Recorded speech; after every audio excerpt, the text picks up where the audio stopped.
Hi friends, welcome to law point. యాక్చువల్గా మన లా పాయింట్కి వర్క్ చేస్తున్నటువంటి లాయర్లందరూ కూడా వీడియోస్ ఇచ్చేటువంటి సమయం లేక చాలా బిజీగా ఉన్నటువంటి కారణంగా మధ్యలో చాలా గ్యాప్ రావటం జరిగింది. దీంతో మన వ్యూవర్స్ తోటి మనకి కనెక్షన్ తెగిపోకూడదు అనేటువంటి కారణంతో మన మెయిల్లో చాలా మెయిల్స్ ఉన్నాయి, 3000కి పైగా చాలామంది మెయిల్స్ చేయటం జరిగింది. వీరి సమస్యలు డిలే అవుతున్నాయి అనేటువంటి ఉద్దేశంతో లాయర్లతో చర్చించి వాళ్ళు ఇచ్చినటువంటి పరిష్కారాలు లేదంటే సలహాలను మీ ముందుకు తీసుకొచ్చేటువంటి ప్రయత్నం చేస్తున్నాము. నేనైతే లాయర్ కాదండి, మీకు లాయర్లు చెప్పినటువంటి అంశాన్ని మీకు నేను చేరవేస్తున్నాను.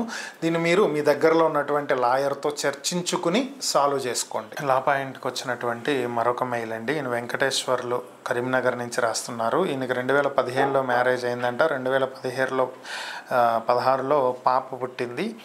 సో అక్కడి నుంచి వైఫ్ టార్చర్ మొదలైందంట. 2017లో ఒక ఫైన్ డే భార్య యొక్క అన్నదమ్ములు, భార్య యొక్క తల్లి తండ్రి అంటే ఈయన అత్త మామ అందరూ వచ్చి ఈయన తల్లిదండ్రుల్ని ఫుల్గా కొట్టారంట.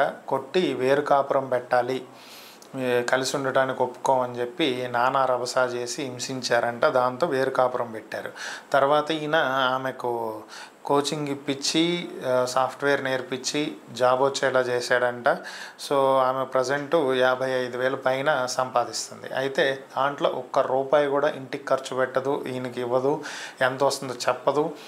సో మొత్తం ఆమె పర్సనల్గా వాడుకునిద్ది. ఇంటి అవసరాలకు ఉపయోగించవచ్చు కదా అంటే, నాకేం అవసరం, నువ్వే చూసుకో, భర్తవి నువ్వు, నేనెందుకు ఇస్తాను డబ్బులు అంటదంట.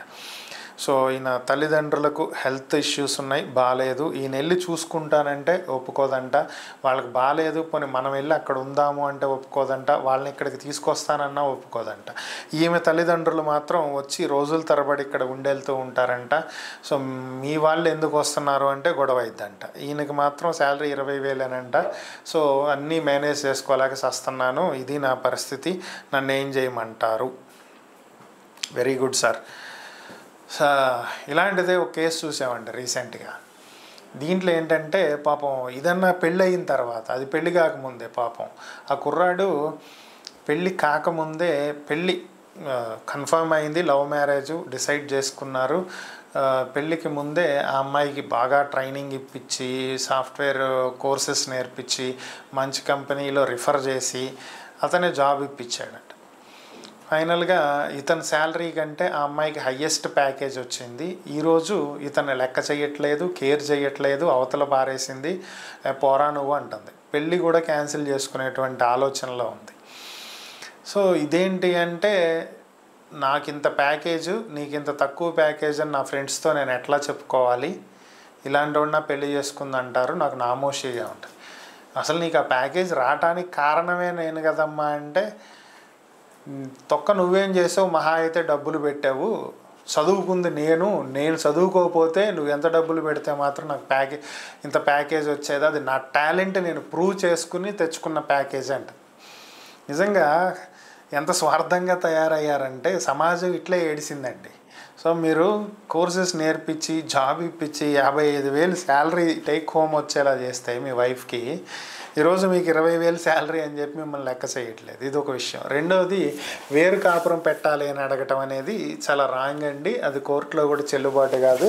మిమ్మల్ని వేరు కాపురం పెట్టమనటం తప్పు. ఎప్పుడైతే మీ అత్తమామ మీ బామ్మరుదులు వేరు కాపురం పెట్టమని వచ్చి మిమ్మల్ని మీ పేరెంట్స్ని కొట్టారో ఆ రోజే మీరు చర్యలు తీసుకుని ఉంటే ఈరోజు ఈ పరిస్థితి వచ్చేది కాదు.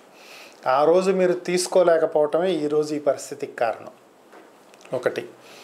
ఇంకా రెండవ విషయం, ఇప్పుడు మీ తల్లిదండ్రుల ఆరోగ్య స్థితి బాగాలేదు, మీరు అక్కడికి వెళ్ళి ఉండాలనుకుంటున్నారు, మీ భార్య ఒప్పుకోవట్లేదు అంటున్నారు. ఇక్కడ మీరు వెళ్ళి అక్కడే ఉండాలనేది ఏముందండి? మీరు ఆ దగ్గరలోనే ఇల్లు తీసుకుని ఉంటారు నేను అనుకుంటాం. మీ భార్యకి చెప్పాల్సిన పని కూడా లేదు.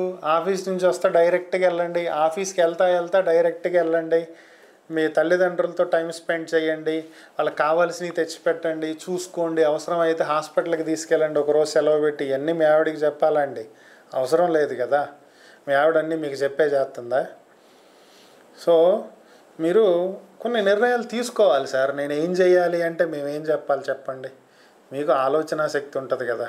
సో నెక్స్ట్ మీ వైఫ్ వాళ్ళ పేరెంట్స్ వస్తున్నారు అనేది మీరు స్ట్రాంగ్గా చెప్పండి. మా పేరెంట్స్ వద్దన్నావు కదా, నీ పేరెంట్స్ వద్దు, మీ వాళ్ళు వద్దు, మా వాళ్ళు వద్దు, మనిద్దరం మన పాప మనం మాత్రమే ఉందాం. మీ వాళ్ళు వస్తే నేను ఒప్పుకోను, నా వాళ్ళు వస్తే నువ్వు ఒప్పుకోవద్దు, నేను తీసుకురాను నువ్వు తీసుకురావద్దు. ఈ మధ్య ఎక్కడో రీల్లోనో ఎక్కడో చూశాను, పెళ్లి చేసుకోవాలంటే 100 కండిషన్లు పెట్టిద్ది అమ్మాయి. ఏంటి, నేను పబ్లిక్ ఫిగర్ని, నేను ఎప్పుడు వెళ్తున్నాను, ఎప్పుడు వస్తున్నాను, ఎవరితో తిరుగుతున్నాను ఏంటి నువ్వు నన్ను అడగకూడదు, నా ఇన్స్టాగ్రామ్ ఫేస్బుక్ పాస్వర్డ్లు ఏవి నేను నీకు చెప్పను, నువ్వు నాకు చెప్పొద్దు, నేను పిల్లల్ని కన్ను, నా ఫిగర్ పాడైపోద్ది, నువ్వు పిల్లల గురించి అడగకూడదు, పెళ్ళి మాత్రం గ్రాండ్గా చెయ్యాలి, నేను రూపాయి కూడా పెట్టుకోను, అన్నీ నువ్వే పెట్టుకోవాలి, సో ఒక డబుల్ బెడ్రూమ్ ఫ్లాట్ తీసుకుందాం, నువ్వు సపరేట్గా ఉండాలి, నేను సపరేట్గా ఉండాలి.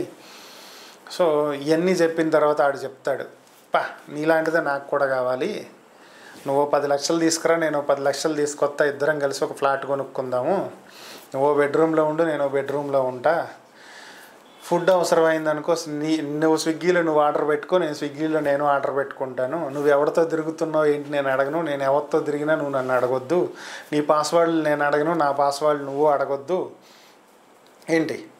సో ఎప్పుడైనా విడిపోవాలనుకున్నావు అనుకో, నోరు మూసుకు నువ్వు సంతకం పెట్టు, నేను సంతకం పెడతాను, ఇక పిల్లలు కావాలంటావా, నాకు కూడా పెద్ద ఇంట్రెస్ట్ ఏం లేదు, అవసరం అయితే తెచ్చి పెంచుకుంటాను కానీ నీతో నాకు అవసరం.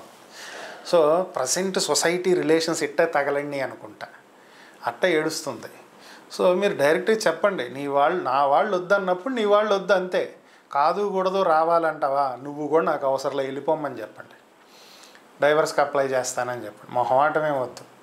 సో ఇట్లా అయితేనే కొంతమంది సెట్ అవుతారు, లేదంటే నెత్తినెక్కి డ్యాన్స్ చేస్తారు, కథకళి కూచిపూడి అన్నీ నేర్పిస్తారు. కాబట్టి మీరు ఇప్పటికే చాలా లేట్ చేశారు, ఇక నుంచి అయినా కాస్త వాడండి, ఉంది కదా వాడండి. ఓకే.